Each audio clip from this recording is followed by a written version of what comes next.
Hello বন্ধুরা, আজকে কিন্তু আসছিলাম আপনাদেরকে মৌমাছির চাকের থেকে মধু কীভাবে সংগ্রহ করা হয় সেটা দেখানোর জন্য। দেখেন মৌমাছি কীভাবে উঠতেছে। হ্যাঁ, যদি কামড়ে দেয় তো এর যন্ত্রণা অনেক। এটা অস্ট্রেলিয়ান মৌমাছি, ঠিক আছে, এটা পালিত মৌমাছি, কিন্তু এর রাগ খুব। যদি ধরে একবার তো মনে করো যে অনেক সমস্যা। ও এখানে মধু বের করে নেওয়া হচ্ছে, আর আমার এই ভাইয়াটা এখানে চাক উঠাই নিচ্ছে, নিয়ে আবার নতুন করে ফিটিং করে দিতেছে। কিন্তু আজকে আসা হয়েছে আপনাদেরকে দেখানোর জন্য।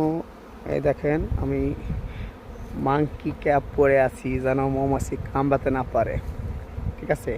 এটা কিন্তু ভাইরা দিছে না কামড়াবে, কিন্তু কেন অনেক মৌমাছি সবার মানে রেগে আছে মৌমাছি, ঠিক আছে।